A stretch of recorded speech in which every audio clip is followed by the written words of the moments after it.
What's up, guys? It's MB Boxing, and I just finished up watching Vergil Ortiz Jr. versus Samuel Vargas, which was a 12-rounder for the WBA Gold Welterweight title.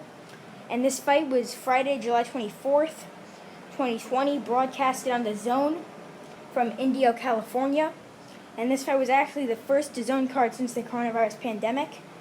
And overall, this fight showed Vergil Ortiz's power, speed, endurance, and overall boxing IQ, because he was able to pressure Vargas, who was the more experienced man, making him look like he was an amateur or he was inexperienced, as he was battering him every single round.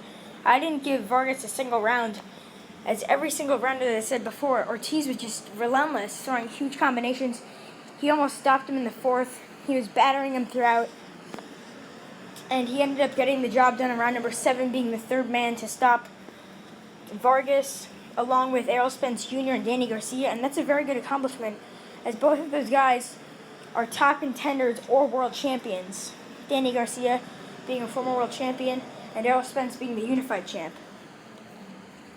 And this is definitely a great win for Ortiz, and as I said in my prediction video, if he could win this fight, which he did, he would probably go on to fight for a world title, and I do think he's ready, as he fought a hugely experienced guy, and a guy who he thought would definitely beat. And I think Ortiz could definitely beat many guys in the top 15, top 20. I think he could beat current WBA regular champion Alexander Besputin, who won that title in, I believe, November of 2019.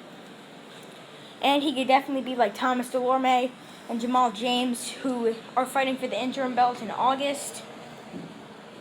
And I think he could beat a lot more guys ranked higher than him in the division. But I'm not sure where Boxer could put him with their new ranking system. Maybe they'll up him to maybe number 19, as they do have him 21 before this fight. And I gotta say, this was a very good win for him. He improves to 16-0, 16 knockouts, and he defended his WBA gold title for the second time successfully. And his opponent, Samuel Vargas, now 31-6 with 2 draws and 14 KOs. I'm not really too sure where he goes from here.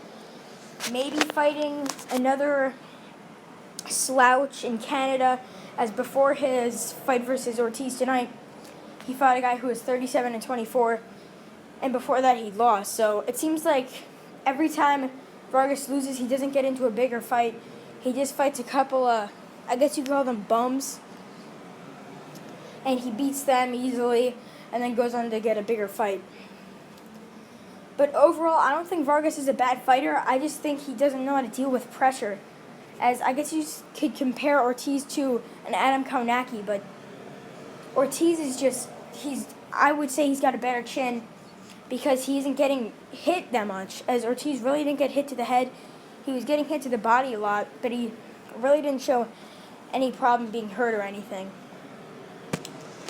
And Ortiz also has way more speed than Kownacki, but it's a pretty good comparison, because they're both guys who have just relentless pressure, and they're both top contenders in their divisions, even though Kownacki's coming off a defeat.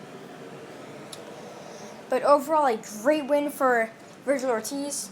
And what's next for him? Maybe another defense of his gold title before taking on a Jamal James or a Thomas Delorme, the winner of that fight. Maybe he takes on for the interim belt, and maybe he could take on Alexander Besputin. I just don't see him facing a Manny Pacquiao or like a Bud Crawford or a Errol Spence. I just really don't see him facing one of the top champions, as those guys are in different organizations. Pacquiao and Spence in PBC, and Crawford in Top Rank. But Besputin is in DAZN, which is a good thing for him. Ortiz, because he could probably fight Besputin. But from what I'm hearing that Yordenis Ugas is going to fight Besputin, or it's going to be a vacant title for like a WBA #1 contender or something like that. So that's all I've been hearing, and that's really it. I'm MB Boxing. Thanks for watching, and I'll see you guys later.